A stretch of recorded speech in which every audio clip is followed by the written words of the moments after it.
네, 오늘은 스페셜 데이, 네. 프라이데이, 금요일입니다. 여러분도 오늘도 금요일 힘차게 문 열어보도록 하겠습니다. 아침엔 투자 허재입니다. 네, 안녕하세요. 홍선혜입니다. 사흘 연속해서 우리 증시 올랐어요. 네. 반등을 해줬는데 오늘은 방향성을 조금 달리 가져갑니다. 코스피가 0.3% 약세, 코스닥이 0.6% 강세 이어가는데 네. 2,500선 회복할 수 있을까? 오늘까지 좀 기대를 그래도 저는 놓지 않고 해보도록 하겠습니다. 아니, 선혜 씨만 놓지 않는 게 아니라 많은 다들, 투자자분들이 네. 뭐 거꾸로 투자만 아니시라면 많은 분들이 오르는 걸 기대를 하실 텐데 네. 금요일 참 이번 한 주도 바쁘게 지나간 맞아요. 느낌이고 아마 많은 분들께서 주말 넘어서 3거래일이 쭉 올라갔으니까 오늘은 약간 버텨만 줘라. 다음 주 더 좋지 않을까라는 어떤 기대감을 가지고 계시지 않을까 싶습니다. 항상 어제보다 나은 오늘. 어머나. 오늘보다 나은 내일을 꿈꾸며. 아, 명언? 괜찮아요? 옛날 고3 때 제 독서실에 포스트잇 네. 항상 어제보다 한 문제만 더 보자 약간 이런 것들이 우리 시장도 있었는데 좀 그랬으면 좋겠다. 네. 네. 그런 바람으로 시작해 보겠습니다. 저는 어제 좀 네. 오늘 아침에 재밌었던 뉴스가 트럼프 효과로 미장이 굉장히 좋았잖아요. 근데 트럼프가 주인공이 나타났어. 오프닝벨을 울렸어요. 증권거래소에서. 근데 그날 3대 지수가 모두 하락을. 차라리 럼프 형 오지 마. 안 오시면. 그런 기사가 있었어요? 아니, 그런 느낌의 댓글들이 굉장히 많더라고요. 네. 나타나지 않으면 우리 알아서 잘 올라가 볼게.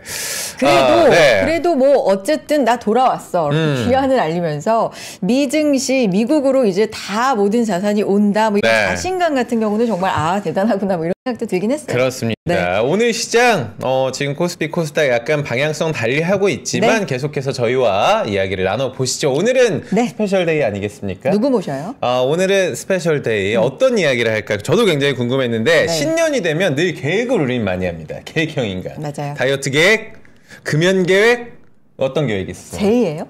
저요? MBTI J예요? 계획을 J가 세운다고 하잖아요. 생각보다 아니긴 해요. 진짜 P예요? 저는 세웠다가 일주일을 못 갑니다. 세우긴 세우는데 전 J이긴 한데. J이긴 한데 어떤 계획 혹시 세울까요? 내년에? 새해.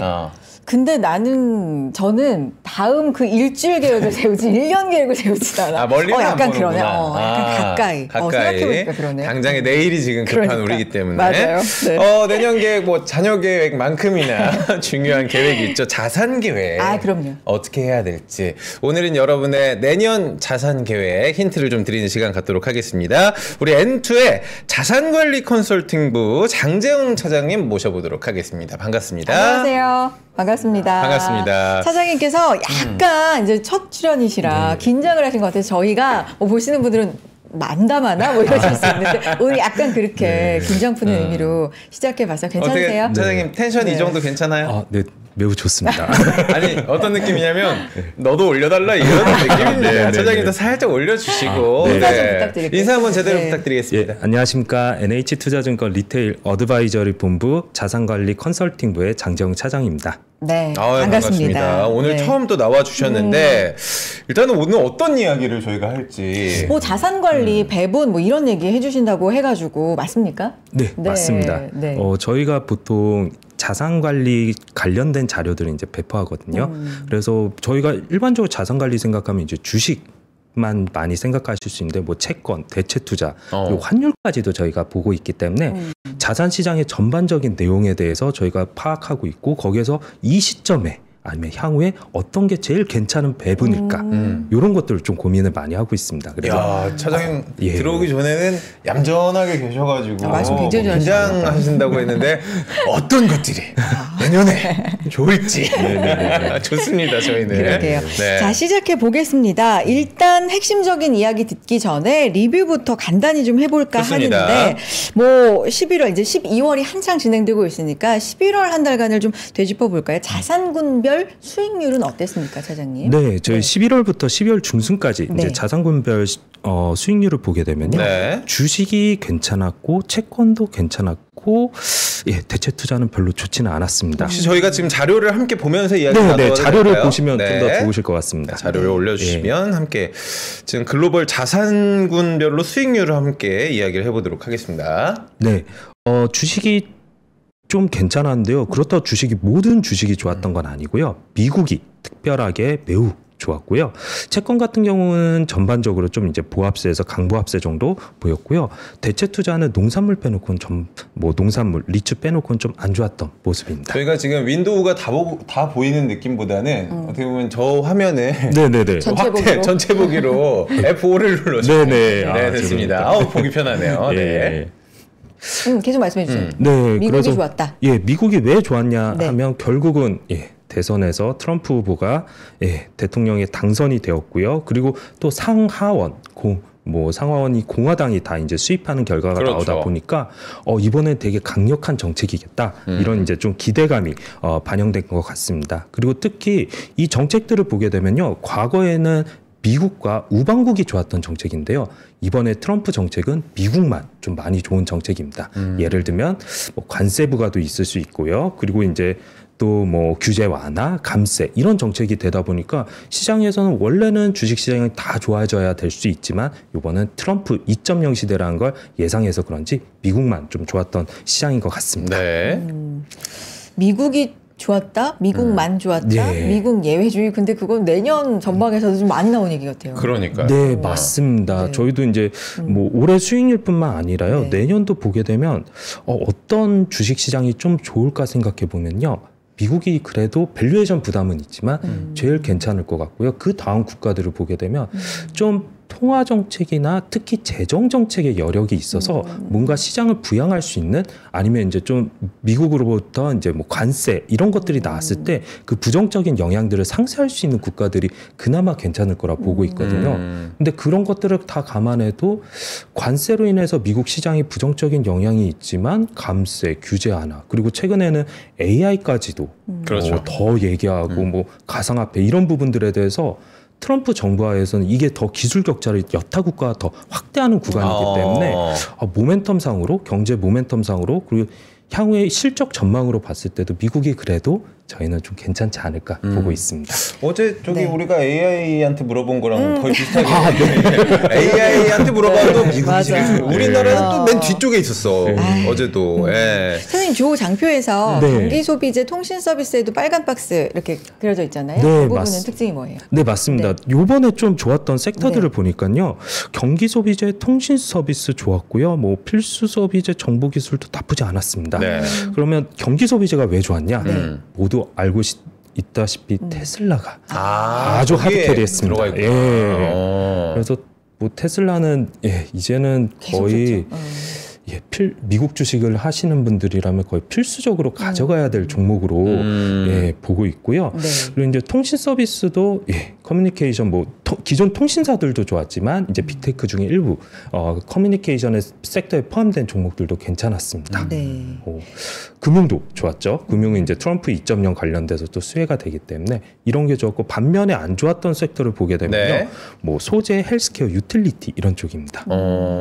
그래서 헬스케어는 요즘에 미국도 좀 보면 조금 우려가 있는 것 같더라고요. 이제 유나이티드 헬스 그룹도 있지만 미국 내에서도 어떻게 보면 약가이나 아니면 기존에 이제 좀 비싸게 비싼 약들이 이제 로비나 이런 걸 통해서 좀 많이 팔았던 부분들이 이제는 조금 더 시장 경쟁을 유도해 가지고 좀 의료 부담을 낮추려고 하는 그런 흐름들이 있기 때문에 헬스케어가 좀 부진하지 않았나 그렇게 볼 수 있습니다. 그 사람의 목숨을 뺏어가는 그런 범죄가 어떤 이유로든 정당화될 수는 없지만 네, 그렇죠. 지금 미국에서도 보험 관련돼서 이야기가 좀 맞아요. 많이 나오고 있는 것 같아요. 네, 맞습니다. 네. 최근에도 보면 당연히 사람의 목숨을 이제 가져가는 거는 어떤 걸로도 이제 정당화될 수 없지만요.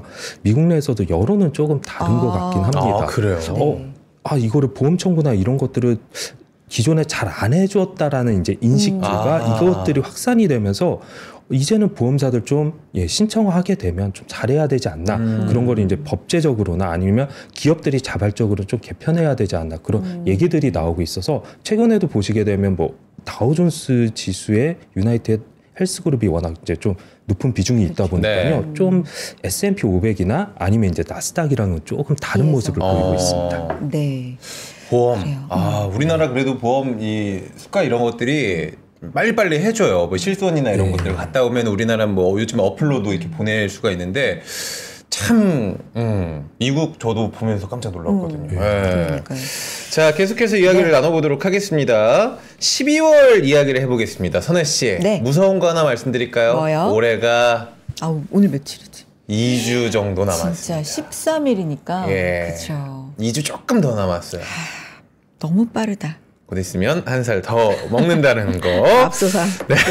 다음 주가 되면 FOMC가 있습니다. 아마 여기에 또 주목을 하고 계신 분들이 굉장히 많을 것 같은데 11월 소비자 물가 지수가 예상치에 부합을 하면서 금리 인하 전망 쪽으로 목소리가 조금 더 많아지고 있다. 네. 어떻게 보실까요? 예, 최근에 고용 지표부터 먼저 나왔었는데요. 네. 비농업 고용 같은 경우는 보게 되면 이 예상치보다 조금 높았다. 근데 실업률은 또 4.1이 예상치였는데 4.2%가 나왔거든요. 그래서 이거는 또 약간 예상보다는 또 높았네. 근데 이제 또 보게 되면 이 장기 실업자 수가 이제 또 조금 올라가는 흐름들 이런 것들이 되다 보니까 이 고용 같은 경우는 어떻게 보면 뚜렷한 우려는 있지는 않을 것 같습니다. 아주 고용이 좋다, 아주 나쁘다가 아니라요. 어떻게 보면 이제 적당한 수준 요 정도 유지할 것 같고요. 네. 물가 그 다음에 이제 그 다음에 이제 나올 수 있는 게 물가지표 이런 거거든요. 그렇죠. CPI는 예상치는 부합했네. PPI는 또 예상보다 좀 높았네. 네. 근데 그 세부 내용을 보게 되면요, 특히 푸드 거기에서도 계란값이 많이 언급이 돼요. 계란값이요. 예, 그래서 이거는 어떻게 보면 헤드라인에 영향을 미치는 거거든요. 아. 근데 보통 연준 위원들이 좋아하는 게 PCE 지표입니다. 그렇죠. 예, 거기에는 이제 많이 반영이 되지 않기 때문에 그런 것들을 생각하면 물가도 괜찮을 수 있다. 그러면 이제 또 나올 수 있는 게 성장률인데 성장률은 좀 올라갈 것 같긴 합니다. 네. 그래서 전반적으로 연준의 그런 흐름들을 최근 지표나 그런 것들을 봤을 때는 시장 예상과 아직 크게 변하지는 않을 것 같다라는 생각이 좀 가지고 있고요. 그런 부분에서 시장에서는 지금 CPI 나오고 나서 이 정도면 시장이 올랐다가 PPI 역시 이렇게 왔다 갔다 하는데 FOMC 회의까지 이제 좀 반영하고 그다음에 내년에 워낙 최근에 톱니나 이런 분들이 워낙 내년 시장에 대해서 전망치를 높이고 있으니까 연말까지는 무난하게 랠리가 이어갈 것으로 보고 있습니다. 연말까지는 랠리가 이어갈 것 같다. 그게 저 미국 얘기죠? 맞습니다. 네. 우리는 언제 랠리를 타볼까 싶긴 한데. 아니 그런데 그 말씀해 주셨지만 이번 주에 이틀 연속해서 이제 미국에서 네네. 소비자 물가 지표랑 생산자 물가 지표가 이제 연속으로 발표가 됐는데 소비자 물가 지표는 높을 거 예상 조금 올라갈 거 예상했는데 예상치 정확하게 나왔고 그렇죠. 이게 생산자 물가 지표가 좀 높게 나왔잖아요. 계란도 말씀해 주셨고 달걀 말씀해 주셨는데 전반적으로 보면 물가가 좀 생각보다 우리가 흔히 끈적끈적 표현하는데 이제 여기에 따라서 12월은 오케이 예상대로 25% 내릴 것 같아요. 근데 내년은 그게 궁금해죠. 맞아요. 이 부분도 한번 짚어볼까요? 올해 같은 경우는 그래도 저희가 생각해보면 파월도 어떻게 보면 약간 직장인이지 않습니까? 그러다 보니까 계약직일걸요?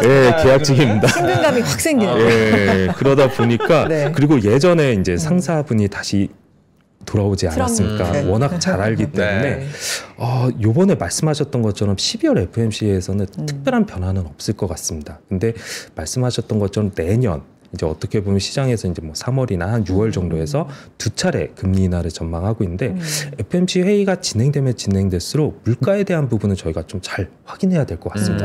말씀하셨던 것처럼 끈적끈적한 스티키한 물가라는 게 이번에도 좀 확실하게 내려가주면 당연히 금리도 빠지고 되게 시장이 좋아질 수 있는데요. 이게 좀 쉽지는 않은 것 같습니다. 그래서 그 부분에 대해서 저희가 계속 관찰을 하고 특히 이번에서도 이제 12월 FOMC 같은 경우 12월 금리 인상 확률은 CMA 페드와치를 보게 되면 96에서 97% 이 정도 인하한 거기 때문에 요번은 인하할 것 같은데요.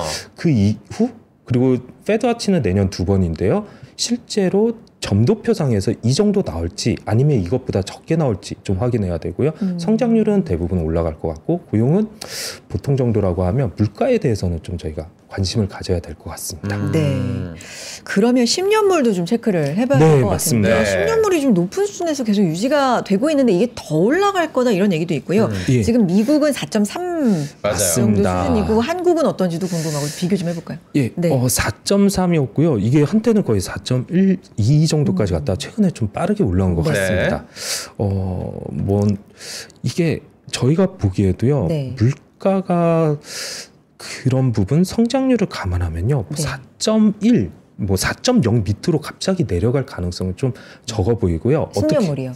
예, 10년물 네. 기준으로 보게 되면 네. 그 정도 수준에서 어떻게 보면 4.1에서 요 정도 레인지로 조금 박스권을 이어가지 않을까. 예, 그렇게 생각하고 있습니다. 그래서 채권 같은 경우 뭐 단기 금리 같은 경우는 당연히 기준금리가 빠지면서 이제 반영은 되지만 장기 금리 같은 경우 미국은 생각보다 그 폭이 그렇게 추세적인 하락을 예상한다 이렇게 보기는 어려울 것 같고요. 네. 이제 박스권에서 좀 이어질 것으로 보고 있습니다. 네, 사실 저희가 내년 이제 어떤 자산 분배, 자산 계획을 지금 짜고 있고 여쭤보는 맞아요. 시간인데 네.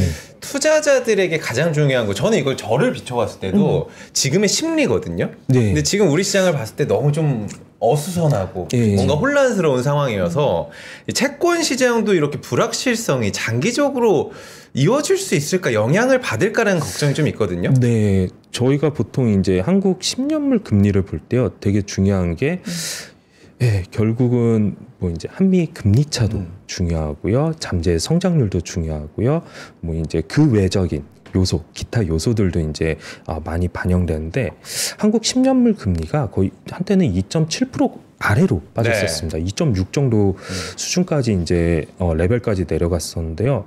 저희가 보면 10년물 금리 같은 경우는 보통은 이제 내년 기준금리 그러면 어느 정도 예상하는지 봐야 됩니다. 시장에서 보는 게 내년 한국도 한 2차례 정도 하고 저희 이제 하우스뷰에서도 리서치 이제 하우스뷰 보게 되면 경제가 많이 안 좋으면 3번 정도 금리 인하할 것까지 보고 있거든요. 2번에서 3번 정도. 네, 맞습니다. 네. 근데 보통 장기 금리, 10년물 금리 같은 게 기준금리랑 이제 기간 프리미엄이라고 해서 한 50bp 정도 차이가 있습니다. 네. 그러면 3.0인데 현재 기준금리가 2.5, 2.25까지 가면 거기에다 플러스 50bp를 하게 되면요. 2.25라고 해도 2.75 정도가 그러네요. 나옵니다. 네. 그러면 이거는 2.7 정도면 어떻게 보면 좀 세 차례 금리 인하를 이미 반영한 부분이고요. 그러면 왜 이게 이렇게 밑으로 이제 좀 더 많이 빠졌냐 생각해 보면 이제 최근에 이제 정치적인 그런 이제 불확실성 때문에 그리고 최근에 나온 예산안들도 보게 되면 대부분 삭감의 분위기입니다. 그렇죠. 그러다 보니까 시장에서는 내년에 한국 재정 지출을 많이 안 하겠네.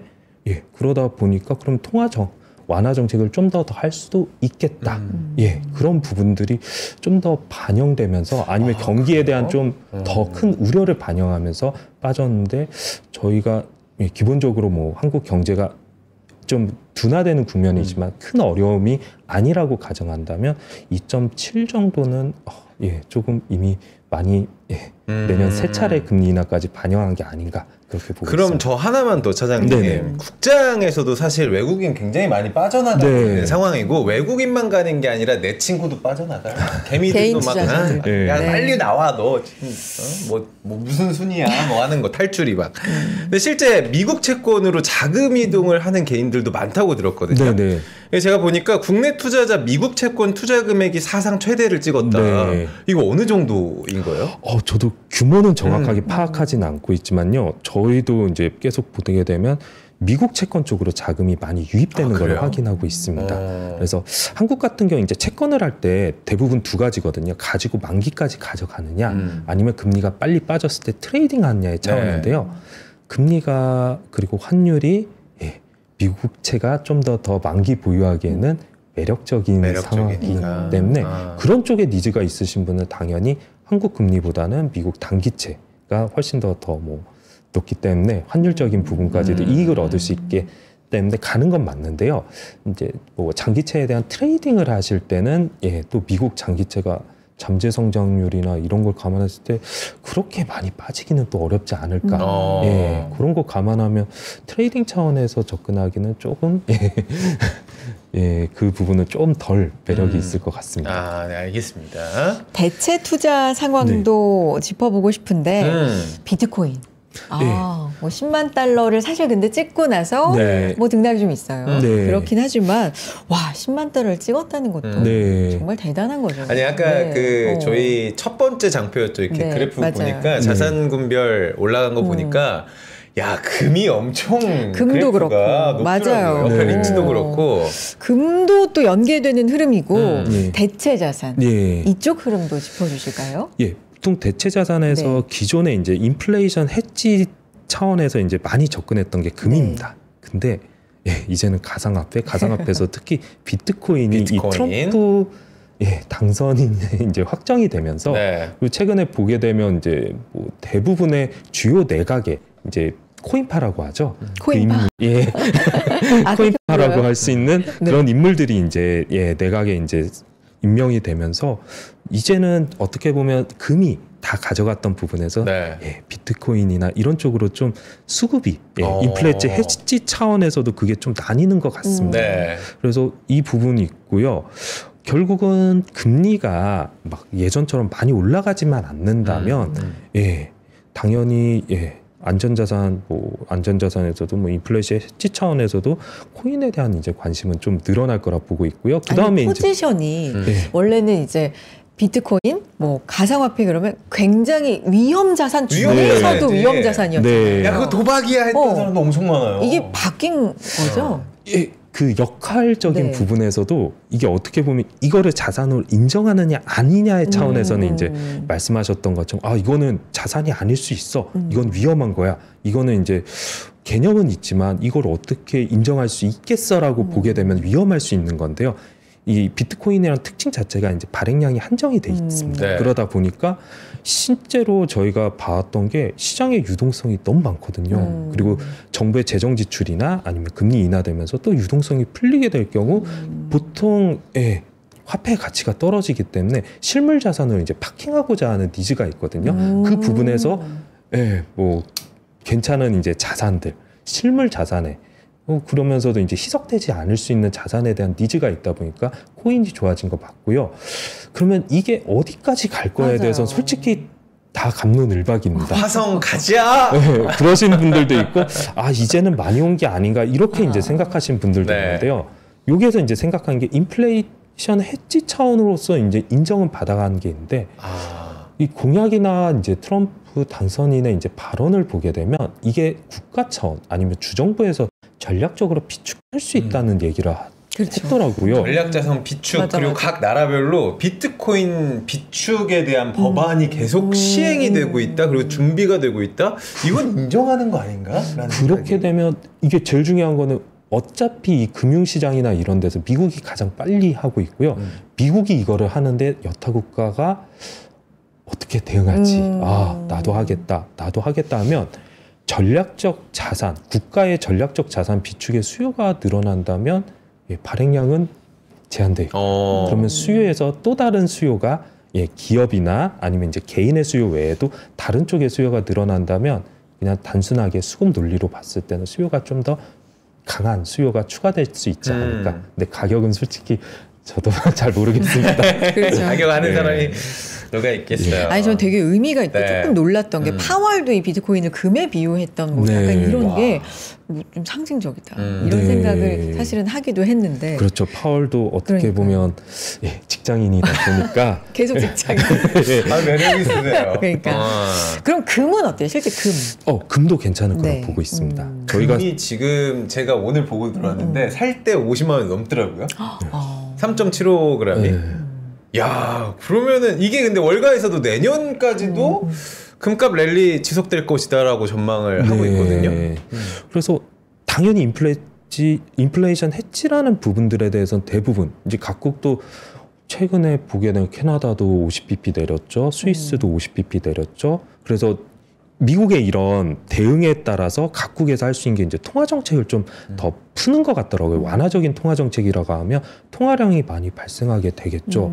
그러면 당연히 인플레이션 해지 차원에 대한 수요에서는 금도 좋을 거라 보고 있습니다. 다만 이게 비트코인이나 이런 쪽 가상화폐, 이제 특히 비트코인으로 대표된 쪽으로 이제 좀 수요가 분산되다 보니까 예, 11월 이전에 이게 금이 되게 가파르게 올랐거든요. 요 정도 기울기를 기대하는 거는 조금 어려울 것 같고요. 좋을 건 같다. 근데 기울드는 상대적으로 좀 완만할 것 같다. 이렇게 보시는 게 맞을 것 같습니다. 차장님한테 만약에 이게 뭐 금도 좀 사놓을까요? 이런 식으로 상담을 하시는 분이 계시다고 하면 네네. 금을 살 때 어떻게 좀 추천을 드리세요? 금을 이용한 ETF 혹은 아니면 네. 뭐 진짜 한 돈씩 사세요? 가서 거래소 가서 어떤 식으로 네. 사야 돼요? 저희 같은 경우 이제 좀 빨리 환급성이 되려고 하면 이제 금 현물을 추종하는 ETF가 있습니다. 금 현물을 추종하는 ETF. 예. 네. 그런 ETF를 이제 접근을 하시던지 아니면 이제 또 금 거래소에서 실물을 사게 되다 보면 또 돈이 많으신 분들 많이 사다 보면 비축하고 혹시나 이게 나중에 네. 그런 이제 절도의 위험까지 생각하신다면 네. 실제로 좀 불안하더라고요. 예, 그러면 이제 약간 관련된 이제 상품을 사시는 게 좀 더 저는 괜찮을 것 같다라는 생각을 하고 있습니다. 알겠습니다. 그래요. 차장님 뭐 걱정하시더니 조곤조곤 너무 잘해주고 나 저기 계세요. 상담 받는 거예요. 맞아요. 네. 걱정을 이제 완전히 이제 긴장 네. 푸시고 후반부로 넘어가도 될 것 같아요. 광고 잠깐 보고 올까요? 광고 타임. 네. 와, 멋있다. 부러운가? 기본기 연습과 스트로크 훈련에 1532시간을 투자해 갖게 된 리듬이다. 나의 드럼도 나의 자산도 투자로 키운다. 나는 투자한다. 나는 성장한다. NH투자증권.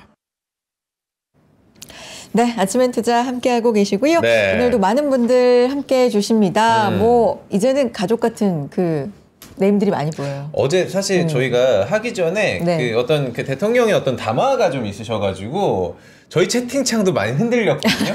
근데 나는 솔직히 좀 감동했어. 왜요? 우리 늘 들어와 주시는 분들 계시잖아요. 그렇죠.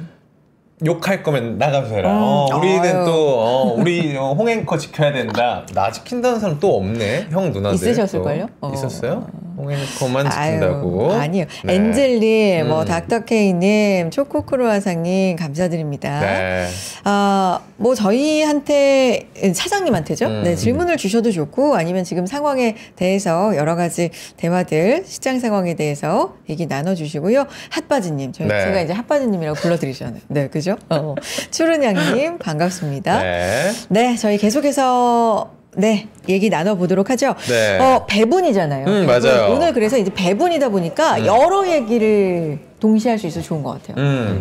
저는 오늘 뭐 금도 관심 맞아요. 있는 분들도 계시고 비트코인 특히나 뭐 주식 오늘 채권 얘기까지 하고 있으니까 더 다양하게 맞아요. ETF까지 한번 만져볼까요? 어디까지 한번 가볼까요? 여러분들도 혹시 궁금한 점이 있으시면 지금 남겨주시면 감사하겠습니다. 어떤 얘기 해볼까요? 저는 네. 금리나 이야기 나올 때부터 항상 언급이 됐던 친구가 있습니다. 뭐요? 리츠. 요즘에 살짝 저희가 관심을 좀 덜 하고 좀 오랜만에 있었는데 얘기하고 있는 것 맞아요. 같아요. 리츠 100조 시대라는 이야기를 할 정도로 관심이 굉장히 많아졌습니다. 그래서 네. 가장 중요한 건 리츠 지금 투자해도 괜찮습니까?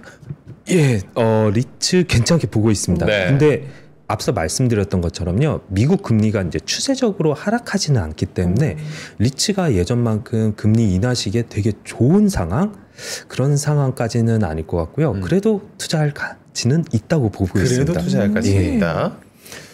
그리고 이유는요? 네. 이유. 근거. 이유 같은 네, 경우는요, 리츠 같은 경우 뭐 금리는 어떻게 보면 이제 어느 정도 이제 좀 박스권에서 미국 금리가 이어질 거라고 보게 네. 되면요, 리츠 같은 경우는 최근에는 좀 그런 작업들이 많았습니다. 이제 상업용 부동산들 미국에서 뭐 그 리츠에 이제 편입될 자산들을 좀 싼 가격에 많이 사서 그거를 이제 리츠 자산에 편입했던 상황들이 있습니다. 그러다 보면 뭐 부동산 시장도 그렇고 뭐 이런 것들이 금리 상승으로 인해서 좀 매수 세력이 이제 힘이 좀 약해졌던 상황에서 리츠 관리 회사들이 그거를 이제 좀 싼 가격에 샀는데 이게 알고 보니까 또 수익률이 괜찮을 수 있는 겁니다. 그러다 보면 이게 또 편입되면서 리츠의 이제 수익률을 올려주겠죠. 그러면 또 수익률을 올려주고 수익이 많아지면 또 배당을 좀 더 많이 해줄 수 있습니다. 그런 지금 부분에서. 저희가 자료가 나가고 있는데 네. 바이든 정부가 아직 끝난 건 아니지만 또 내년 초에 바로 또 트럼프 2.0 시대가 열리다 보니까 이때 리츠 수혜받을 종목들이 좀 더 있나라는 생각을 가시는 분이 계실 것 같거든요. 그래서 리츠는 저희가 그래도 이제 미국 리츠 위주로 좀 이렇게 말씀을 드리고요. 미국 리츠에서도 어떤 게 좋을까? 약간 펀더멘털이 더 좋아질 수 있는 쪽에 좀 차별화된 전략이 좀 더 일반 리츠보다는 더 좋은 성과를 가질 거라 예상합니다. 거기에서 첫 번째는 주거용 리츠입니다. 예, REZ라고 하거든요. REZ요? 예, 이게 왜 좋냐면요. 저희가 이제 코로나를 겪으면서 2020년부터 대부분 원자재 가격이 폭등을 했습니다. 그렇죠. 예, 그리고 인건비도 많이 올랐죠. 네. 그러다 보니까 그때 이제 주택 공급이 또 많이 늘지 못했습니다. 이건 다 비단 이제 미국뿐만 아니라 전 세계가 약간 비슷한 상황인 것 같더라고요. 그리고 또 최근을 보게 되면 2022년부터 뭐 금리가 급등하면서 또 실질적으로 주택을 공급한 그런 물량들도 있기는 있었지만 많지가 않았습니다. 그러다 보니까 수급이 타이트하고요. 그래서 원자재 가격은 그래도 좀 내려왔지만 미국에서도 이제 어떻게 보면 불법 이민자나 이런 분들이 보통 이제 건축 시장에 이제 많이 건설 시장에 이제 투여가 되거든요. 근데 그런 부분도 또 빠지게 되면 생각보다 뭐 건설 관련된 인력비도 많이 빠지지 않을 거라고 생각하고 금리는 애매한 수준이기 때문에 주택을 사는 것보다는 임대하는 사람들이 좀 늘어날 거라고 그게 다 연관이 돼 있구나. 그러니까 노동력 자체가 좀 불안해진다는 거잖아요. 네. 인건비랑 연관이 되죠. 인건비가 또 상승하고. 예, 그러면 주택 가격은 높고, 근데 미국 같은 경우도 되게 모기지를 길게 가져가기 때문에 그런 사람들 이 정도 금리 수준에서 살까 말까 모르겠다. 그러나 지금은 필요하니까 임대를 하자. 그러면 임대료가 올라갈 수가 있습니다. 그래서 저희는 주거용 리츠 같은 경우는 임대료가 올라가고 그리고 기존에 있었던 게 만약 공실률이 조금 있다고 하면 공실률도 줄어들고 임대료 올라가면 실적이 좋아질 수 있기 때문에 리츠에서도 좀 주거용 리츠는 괜찮지 않을까 보고 있습니다. 근데 지금 리츠도 보면은 리츠마저도 국장보다 미장이지라고 이야기를 하면서 미국 리츠하고 국내 리츠 수익률 차이가 굉장히 좀 크다는 이야기가 있습니다. 실제인가요? 그렇습니다. 예, 이제 한국 같은 경우 당연히 리츠도 이제 상장 시장이다 보니까요. 주식이랑 같이 이제 좀 흐름이 이제 그런 쪽이 이제 비슷한 부분에서 영향을 받은 것도 있고요. 한국 같은 경우는 이제 오피스형은 되게 수요는 좋습니다. 예. 근데 약간 향후에 그런 이제 좀 여러 가지 우려들이 있습니다. 뭐 정치적인 부분도 있겠지만요. 중요한 게 저도 이제 좀 요번에 트럼프 2.0 되고 나서 좀 고민을 했던 게 한국인으로서 한국 어떡하지라는 부분에 대해서 좀 고민을 했었어요. 부분이 있습니다. 가장 큰 부분이 관세입니다. 그렇죠. 관세가 이제 행정명령 트럼프 당선인이 취임하면서 행정명령 서명만으로도 이게 부과를 할 수 있거든요. 그래서 전에도 뭐 보편적 관세 10에서 20% 한다. 그래서 할까 안 할까 솔직히는 모르겠지만 만약 하게 될 경우 한국도 수출이 워낙 주도하는 경제인데 거기에서 타격을 받을 수밖에 없겠죠. 그리고 그런 부분에 대해서 또 우려하는 게 최근에 이제 멕시코는 관세 부과 25% 얘기할 거 어느 정도 예상을 했겠지만 캐나다까지 25% 할 줄은 솔직히 잘 그 정도까지 예상을 못했거든요. 과거 이제 나프타였고 어떻게 보면 이제 그 북미 경제를 어떻게 연맹과 같이 이끌어가는 데서도 그걸 했으면 우리나라도 한미 FTA가 있는데 이것도 혹시나 제협상이나 좀 불리한 조건으로 되지 않을까 이런 부분들이 이제 또 걱정이 되다 보니까 우리나라 이제 수출 주도의 국가인데 수출 경쟁력이 약화되든지 그런 부분들이 좀 우려가 되다 보니까 그런 부분에서 만약 수출이 그렇게 되고 이제 기업들이 좀 어려워질 경우 좀 혹시나 이제 또 상업용 오피스에도 일부 이제 하지 않을까 그런 우려도 좀 반영되지 않았을까 생각은 합니다. 근데 전반적으로 이런 요인도 있지만 어떻게 보면 이제 좀 주식 시장과 연동되었던 게 좀 더 큰 영향인 것 같습니다. 사실 지금 국내 상황에서의 뭐 전국 여러 가지 아주 숨가쁘게 빠르게 돌아가고 있는 이런 상황들에 집중할 수밖에 없지만 사실 트럼프 2기가 지금 취임이 한 달 조금 넘게 남았네요. 그렇죠. 지금 한 달이에요. 한 달 정도. 사실 전 세계가 지금 관세, 트럼프 2기 여기 긴장하고 있는 상황이거든요. 우리도 당연히 피할 수 없는 상황이고. 그렇죠? 맞습니다. 그리고 생각해 보면요, 예전에는 하더라도 트럼프 1기 때는 1.0 시대에는 하더라도 어느 정도 이제 좀 기존에 이제 공화당 예. 원래 이제 공화당에 이제 뭐 의견을 가지고 있던 사람들이 있기 때문에 추진력이나 이 파워나 그 급진성에 대한 부분에서 어느 정도 이제 조율이 좀 많이 가능했거든요. 그렇죠. 근데 지금은 요번에 뭐 상하원 수입뿐만 아니라 거의 주요 내각 인사가 다 네. 친트럼프가 아니면 이제 거의 충성파들. 예, 충성파들로만 거의 구성돼 있습니다. 네. 거기에다 이제 또 걱정되는 게 미국에서 그리고 전 세계에서 가장 똑똑한 사람들요. 예를 들면 테슬라의 일론 머스크나요, 아니면 이제 페이팔 마피아의 이제 대북격인 피터 틸이나 아니면 그런 사람들이 대부분의 인사권이나 거기에 막대한 영향을 가지고 있기 때문에 강력한 정치와 행동력, 거기에다 가장 뛰어난 사람들이 초격차를 따라가는 그 기술 분야에서 우위를 가지고 있는 사람들이 연합이 했을 때 이게 미국이 어느 정도 또 이게 다 여타국가 기술 격차를 벌일까에 대한 좀 걱정이 있습니다. 예, 그러네요. 예, 그래서 한국은 예, 그런 부분에서 이제 한국인으로서 많이 이제 좀 고민은 하고 있고 네. 좀 예, 걱정은 하는데 또 생각해 보면요. 한국은 참 많은 여파를 IMF 때도 그렇고 서브프라임 때도 그렇고 많은 위기가 있었고 위기에 강한 국가입니다. 그러니까 저는 사실 우리가 뭐 위기 극복의 DNA가 있다고 하는데 위기 안 오면 저희 그런 DNA 안 꺼냅니다. 네, 안 꺼냅니다. 일단은 뭐 늘 위기를 겪어왔어요. 저희는. 네. 그리고 위기가 있을 때마다 이게 약간 그냥 단순하게 위기를 겪어내는 거에서 끝난 게 아니라요. 약간 업그레이드를 하더라고요. 이겨내면서? 예, 이겨내면서 거기에서 한국 사람들이 기본적으로 되게 머리가 똑똑하고요. 그리고 뭔가 위기가 닥쳤을 때는 좀 그 잠재적인 뭐 위기 DNA라고 하셨던 것처럼 이 잠재적인 능력들이 발휘되면서 네. 기존에 안 될 것들도 잘 해나갔던 부분들이 있어서 맞아요. 우린 그런 사람이에요. 예, 그래서 네. 당분간 이런 우려들은 있겠지만 그 과정 가운데서 또 한국이 그런 위기의 DNA를 잘 발휘하면서 어떻게 할지에 대해서가 내년 어떻게 보면 이제 한국 중시를 바라볼 수 있는 포인트인 것 같습니다. 야, 나 이거 그 뒤에 이 말씀 뒤에 딱 노래가 BGM이 깨치고 나가 끝내 이 길이 이거 딱 했으면 저요. 방금 딱 그 멘트였던 것 같아요. 여러분 이겨낼 수 있습니다. 우리니까 할 수 있습니다. 맞아요. 네. 대한민국 화이팅입니다. 예. 또 애국심 올라왔네. 계속 얘기 해볼까요? 네. 좋아요. 네. 12월 자산 전략 얘기 내년도 얘기까지 이제 당겨서 하고 있는데 ETF 상품 해보도록 하죠. 관심 가져볼 만한 ETF가 있다면 분야별로 좀 소개해 주시면 좋을 것 같아요. 예, ETF 보게 되면요. S&P 500 지수가 최근 2년간 너무 달렸습니다. 네. 그리고 특히 S&P 500에서도 M7이 주도했고요. M7에서도 엔비디아와 그 이제 관련된 친구들이 많이 좋았습니다. 그러다 보니까 뭐 최근에 톱니도 얘기했던 것처럼 2년 이렇게 좋았는데 3년 3년 좀 힘들지 않을까에 대한 불안한 부분이 있습니다. 그래서 저도 미국 좋은 거 알겠는데요. 많이 오른 것도 있지만 미국 내에서 좀 상대적으로 더 오르면서 뭔가 정책에 수혜받는 게 있지 않을까 이런 쪽으로 좀 접근해야 된다고 생각합니다.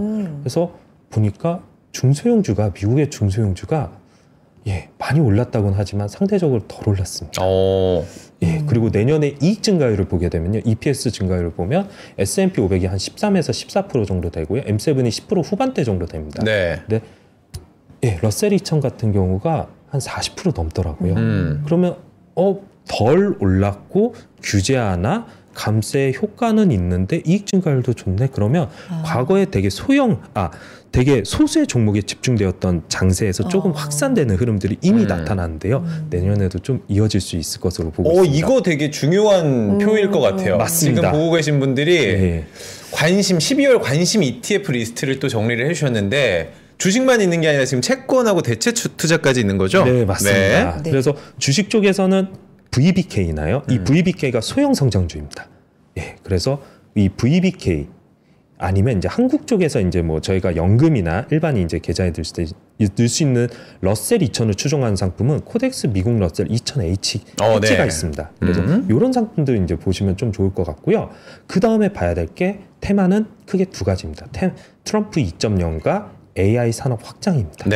그래서 트럼프 2.0 관련돼서 이제는 반대하실 분들이 거의 없을 것 같습니다. 테슬라 이미 올타임 하이죠. 신고가고 거의 실세라고, 미국 정치의 이제 실세라고도 그렇죠. 할 수 있기 때문에 이 테슬라는 당연히 이제 좀 필수적으로 가져가야 될 종목이 아닌가. 근데 이거를 당연히 미국에 있는 테슬라를 살 수도 있지만요, 한국에도 관련된 상품, 그리고 이 테슬라 주가 거의 상관관계가 0.7에서 0.8까지 나오는 상품이 있습니다. 바로 에이스 테슬라 밸류체인 액티브인데요. 실제로 테슬라 관련된 비중이 한 40~50% 정도 있지만요. 네. 그중에서도 테슬라 2배 레버리지를 추종한 상품이 꽤 되다 보니까 주가상으로는 실질적으로 0.7에서 0.8 정도 상관관계가 있어서 네. 테슬라를 좋아하시는 분이라면 그 기대가 있으신 분이라면 이거를 이제 연금 계좌 좀 위험한 변동성이 있겠지만 그런 쪽으로도 이제 담아가시면 좋을 것 같습니다. 그리고 테슬라 같은 경우 뭐 이런 부분들도 있지만 뭐 요번에 이제 FSD 13.2 버전 나왔고요. 그러면서 이 FSD에 대한 가능성, 그리고 내년 이제 먼저 1분기부터 중국하고 유럽에 이제 레벨 2급의 이제 FSD 승인 가능성들이 있고요. 연말에 가면 갈수록 레벨 4 자율주행을 레벨 4 정도 등급의 FSD가 이제 미국에서 뭐 캘리포니아나 이런 주에서 나오면서 사이버캡, 뭐 자율주행 이런 부분들이 좀 부각이 될 수 있기 때문에 이런 게 어떻게 보면 이게 하드웨어가 아니다 보니까 이익이 되게 매출단부터 이게 다 깔끔하게 내려오게 됩니다. 그래서 이익의 질이 좀 좋아지는 부분들이 있겠죠. 그리고 이거 외에도 또 신차 사이클, 뭐 사이버 트럭도 있고 이제 뭐 사이버 큐 뭐 이런 여러 가지 이제 제품들이 이제 뭐 거기에다 모델 Y의 주니퍼 모델도 내년에 이제 출시되다 보니까 신차 사이클로 기존의 탄탄한 캐시카우를 할 수 있는 실적들이 올라가고 거기에다 이제 자율주행으로 좋을 수 있고요. 그리고 자율주행이 정말 잘 됐을 때는 자체적으로 한 것뿐만 아니라 FSD 라이선싱까지 되게 되면 이게 또 달라질 수 있겠죠. 그리고 또 AI 관련돼서도 되게 자율주행도 있지만요. 결국은 또 좋을 수 있는 게 로봇도 있습니다. 로봇 그렇죠. 근데 또 휴머노이드 로봇 테슬라 잘하지 않습니까?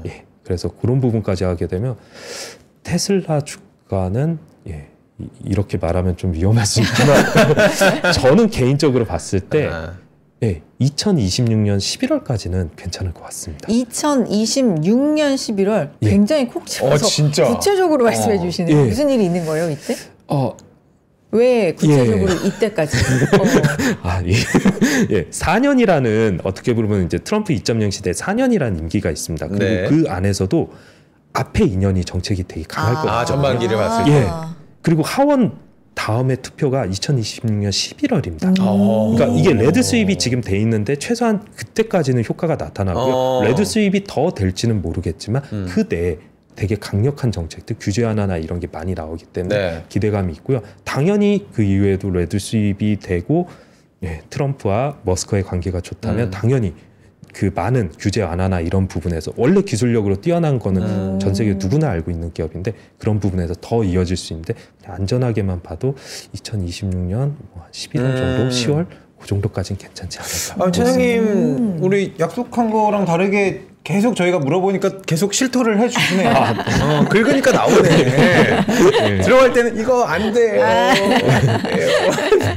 좋으시잖아요. 편하게. 계속 가볼까요? 근데 항공, 방산, 우주 이쪽도 계속 좋은 거예요? 맞습니다. 이게 이제 트럼프 1기 때도 보게 되면요. 우주항공에 대해서 되게 진심이신 분이십니다. 그러다 보니까 그쪽에 되게 많이 좋을 수 있고요. 특히 우주항공하면 민간 항공업체들이 되게 잘하고 있고 뭐 스페이스X나 블루 오리진 여기도 테슬라가 또 그러니까 이거는 실제로 저희가 스페이스X를 투자는 할 수 없는데요.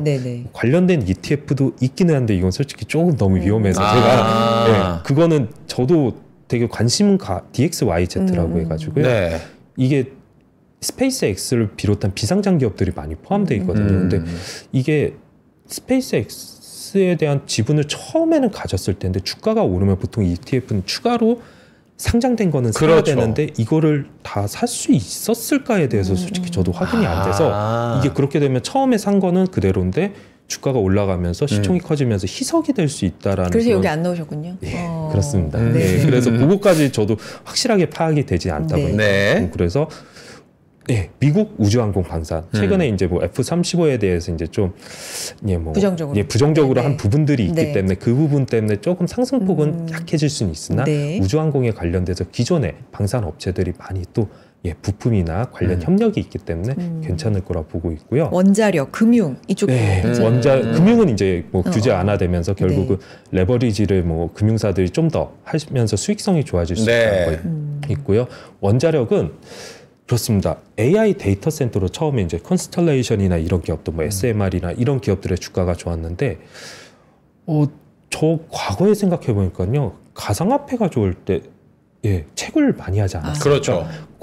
비트코인에 대한 채굴 난이도는 지금 솔직히 좀 많이 어려워가지고 못할 수 있겠지만, 나머지 가상화폐들도 당연히 뭐 이더리움이나 이런 것도 이제 채굴하면서 채굴 관련돼서 전력 수요가 늘어날 수 있고요. 그리고 자율주행 관련돼서도 당연히 내연기관보다는 전기차니까 그게 이제 많이 돌아가면서 또 늘어날 수 있겠고요. 또 생각해보면 리쇼어링이 있을 것 같습니다. 트럼프의 정책을 보게 되면요, 결국은 미국에 있는 기업들을 경쟁력을 더 강화시키는데, 거기에서 나올 수 있는 게 당연히 규제 완화가 있고요. 감세가 있는데 법인세가 21%인데 15%까지 한다고 합니다.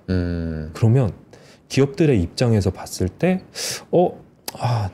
여기도 괜찮겠지만 21에서 15% 장기간을 놓고 봤을 때는 세적인 부분에서, 그리고 관세에 대한 이제 불확실성 때문에 계속 이게 되냐 안 되냐에 대해서 이제 고민이 된다면 기업들도 많이 이제 미국에 진출할 수 있기 때문에 그런 거 생각해서 전력 수요는 생각보다 더 많이 늘어날 수 있습니다. 그래서 가스 발전이나 아니면 원자력 쪽으로 좀 좋을 것 같습니다. 지금 다른 걸 보니까 또 AI 산업 확장에 대해서도 있고, AI는 하드웨어 엔비디아가 이제 주도했었고요. 워낙 이제 뭐 실적 2026년 실적까지 거의 다 반영이 되면서 주가가 최근에는 높기는 높은데요. 거기서 더 예전과 같이 뻗어나가는 모습은 보이지 못하고 있습니다.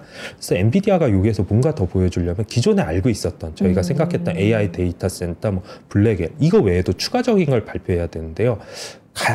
발표할 가능성은 있는 기업이라고 보는데 아직까지는 발표하고 있지 않기 때문에 이런 기업보다 요즘에 AI로 돈 버는 기업들, 아니면 AI 관련돼서 기업들이 컨설팅을 많이 한다고 합니다. AI 이렇게 핫한데 이걸로 뭐 어떻게 하면 효율성을 높일까, 돈을 벌까, 그거를 이제 잘하는 기업들이 소프트웨어 기업들이고요. 뭐 팔란티어도 있겠죠, IBM도 있겠죠, 심지어 액센추어라는 기업들 같은 경우 컨설팅 기업인데도 AI 관련된 컨설팅이 좋다고 합니다. 그래서 그런 쪽이 좋아지고 있고요. 특히 B2B 쪽에서 좋아지고 있습니다. 그래서 그런 쪽의 기업들, 다만 이제 최근에 오라클이나 지금 오라클이 약간 기대가 높았던 기대치 못 미친 부분 때문에 살짝 조정은 있겠지만요. 내년 같은 경우 AI에서 좀 소프트웨어 쪽으로 보면 좋지 않을까. 그리고 엣지 디바이스, 엣지 AI라고 할 수 있는 이제 가장 대표적인 이제 스마트폰이 될 수도 있고, 또 자율주행이 되면 자율주행 차가 될 수 있는데, 그런 쪽도 이제 저희가 좀 타임 라인을 보면서 보시면 좋을 것 같습니다. 그래서 AI 소프트웨어 먼저 가져가시면 좀 좋을 것 같고요. 그 다음에 저희가 AI 사이클을 개인들이 투자하다 보면 이거를 언제 어느 타임에 비중을 늘릴까 낮출까가 좀 어렵습니다. 어렵죠. 저희 밥 먹고 이것만 하시는 분들도 솔직히 이게 되게 어렵거든요. 그래서 보다 보니까 AI 액티브 관련 ETF가 있더라고요. 액티브 관련해서. 펀드 매니저들이 그 사이클에 따라서 이 주요 종목의 편입 비중을 능동적으로 이렇게 조정하는 상품이 있습니다. 이제 몇 개가 있는데 그 중에 이제 가장 대표적인 게 타이거 글로벌 AI 액티브를 해서 AI 좋다. 근데 나는 사이클에 대해서 이 자산 배분 비중까지는 좀 고려하기 어렵다. 그러면 이 글로벌 AI 액티브로 하나만 넣으셔도 좀 더 엣지 있는 수익률을 가져가지 않을까 생각합니다. 지금 밑에 이제 채권과 대체 투자까지 나와 있으니까 이거는 여러분도 오늘 이 화면을 캡처하셔가지고 많이 좀 활용하시고 공부하셔도 좋을 것 같습니다. 계속해서 좀 이야기를 나눠봐야 될 것 같은데, ETF로 12월 글로벌 유망으로 또 포트폴리오를 구성하는 표까지 오늘 또 준비를 해주셨다고 하니까 거기까지 또 설명을 부탁드릴게요. 저희가 이제 보통 이제 고객분들 이제 컨설팅 나갈 때요, 매월 이제 유망 테마로만 좀 구성한 포트폴리오가 있습니다. 그걸 오늘 가져왔고요. 공개를 또 해주시는. 보통은 저희가 이제 코어 자산으로는 이제 미국 주식을 좋게 보고 있고요. 미국 주식을 좋게 보는 이유는 그래도 미국이 전 세계 경제를 주도하고 있다. 그리고 미국에서 끊임없이 형식적인 기업들이 나타나서 주요 지수에 편입되면서 성장률이 낮아지려고 하면 다시 올려준다. 세 번째는 무지막지한 주주 환원 정책입니다. 아, 환원 정책. 네, 성장률이 안 나오면요 자사주를 사서 소각하든지 배당을 더 줍니다. 그래서 항상 EPS가 올라가는 흐름들이 있거든요. 그래서 이런 게 있다 보니까 그래도 주식 쪽인 측면에서는 미국 주식을 코어로 좀 많이 가져가셔야 돼서 네. S&P 500 30%, 나스닥 100 20%, 그리고 러셀 2000 10% 정도 예, 가져가시고요. 나머지는 이제 테마입니다. 그래서 예, 에이스 테슬라 밸류체인 액티브 10%, 그리고 원 미국 우주 항공 방산 10%, 코덱스 미국 S&P 500 금융 5%, 예, 그리고 라이즈 글로벌 원자력 5%, 솔 미국 AI 테크 5%, 코덱스 인도 니프티 50 예, 10%입니다. 저렇게 지금 이게 포트폴리오를 구성할 때 네. 지금 비율별로 지금 나누어 주신 거잖아요. 인도가 들어가 있네요. 네, 인도가 네. 인도는 어떻게 보면 신흥국 중에서도 경제 성장률이 가장 높고요. 이제 뭐 모디 총리의 이런 이제 개혁 정치에 힘입어서 되게 예, 인도는 항상 저희가 생각하면 뭐 카스트제 때문에 안 된다, 인프라가 안 돼서 안 된다 하는데 변화가 있습니다. 그러다 보니까 신흥국에서는 그래도 인도가 좀 괜찮은 것 같고요. 예, 저희가 중국 같은 경우는 예, 제가 과거에 이제 중국 애널리스트로 좀 오래 있었는데 중통이에요, 중통. 예, 이제 학교도 중국에서 예, 대학원까지 나왔었고요. 예. 그래요? 예, 근데 중국은 이게 할 수 있는 여력은 있습니다. 예, 통화 완화 정책 한다고 하고 재정 정책을 한다는 여력은 있거든요. 근데 가장 그 높으신 분의 실제로 어느 정도 할지에 대해서 예, 그걸 좀 확인해야 될 것 같습니다. 올해도 보면 이제 최근에 이제 정치국 회의나 아니면 이제 중앙경제공작회의에서 나왔던 내용들을 보게 되면 내년에 통화 정책도 이제 슈드 환송이라고 해서요. 예, 적정 수준으로 좀 완화한다고 했거든요. 이거는 되게 멘트 좋습니다. 재정 정책도 한다는 부분도 멘트는 좋은데요.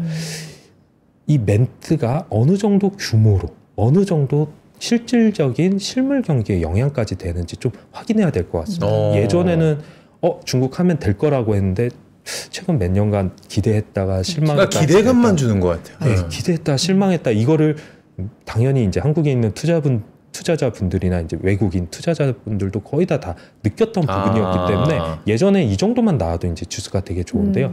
요즘엔 좀 더 확인하고자 하는 그런 예, 생각들이 있어서 관심은 갖되 예, 좀 봐야 될 것 같고요. 저는 이제 저희도 요게는 중국을 듣지는 않았습니다. 네. 그 이유가 이게 이제 또 2018년에 나왔던 미중 갈등에 보게 되면 결국은 그때는 중국이 싸울 거다. 그리고 대안책을 막 나올 때마다 다 간파당해서 되게 어려움을 겪었거든요. 그래서 전반적으로 우리는 대응할 여력이 있고 대응할 수 있다라는 것 입장을 표명했지만 실질적으로 1월 20일 이후로 관세가 부과되는 거에 따라서 대응할 수 있기 때문에 그때 정말 중국이 어느 정도 대응하냐에 따라서 정말 제대로 하네. 이거는 정말 부정적인 영향을 상쇄하고도 충분히 좋다. 그러면 이제 중국에 대해서 좀 더 긍정적으로 볼 가능성이 있습니다. 네. 중국까지도 말씀해 네. 주셨고 지금 포트폴리오 공개해 주신 요거 여러분 다시 한번 이렇게 돌려서라도 확인해 보시고 참고해 보시면 좋을 것 같습니다. 앞서서 좀 자세하게 설명해 주셨던 내용들 여기 다 포함이 되어 있는 것 같아요.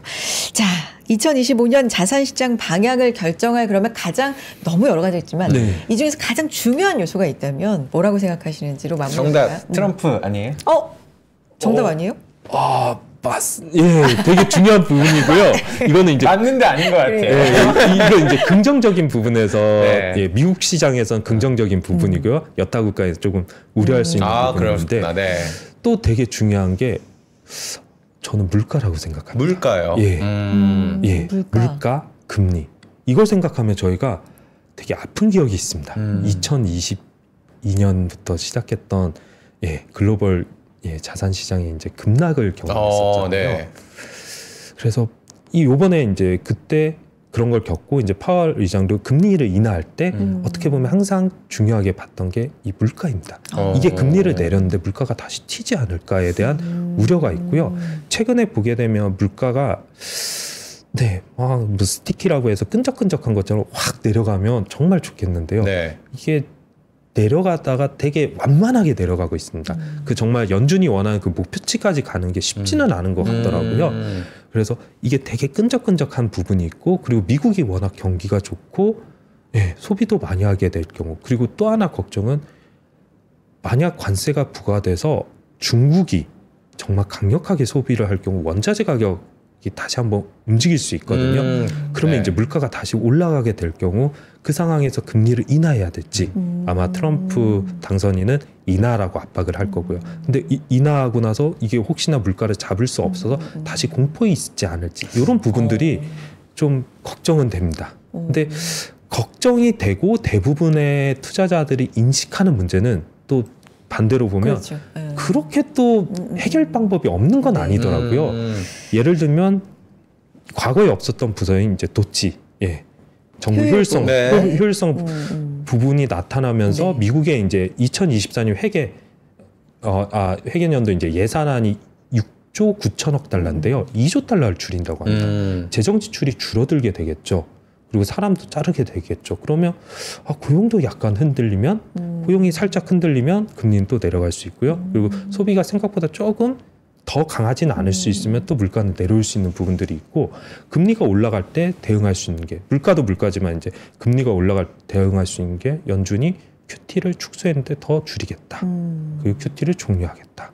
심지어 QE를 하겠다 하면 금리는 또 장기 금리 잡힐 수 있는 부분들이 있기 때문에 이게 해결책이 없는 상황에서 정부가 연준이 컨트롤할 수 없는 문제가 발생했을 경우는 시장이 이제 패닉이 될 수 있지만 이런 게 감안한다면 조정이 만약 이런 걸로 인해서 조정이 오더라도 나중에 미국 정부나 뭐 연준이 쓰는 정책들을 확인하면서 충분히 회복할 수 있다라고 하면 조정이 있다라고 할지라도 일시적 조정이지 2022년과 같이 그런 급격한 그런 가능성은 좀 낮다고 보고 있습니다. 마무리까지. 네. 최영희 형 해주셨습니다. 다음에 또 제가 모셔보도록 할게요. 아니 뭐 할 말이 많으시네 그러니까. 지금. 오늘 하면 안 될 것 같아요. 네. 다음에 또 모셔보도록 하고요. 장기영 감사합니다. 사장님 고맙습니다. 네, 감사합니다. 네. 오, 코스피가 0.1% 더 올라주지. 네. 약보합까지 올라와 있는 올라주고 상황이고요. 있습니다. 네, 코스닥 0.8% 강세입니다. 자, 오늘 시장도 잘 대응해서 저희 월요일에 주간 전략 이혁진 차장님과 함께 무슨 제쳐예요? 견자단. 이혁진 차장님과 함께 돌아오도록 하겠습니다. 함께 해준 여러분 감사드리고요. 주말 잘 보내시죠, 여러분들. 고맙습니다. 삶의 격을 높이는 9가지 지혜를 함께 나눕니다.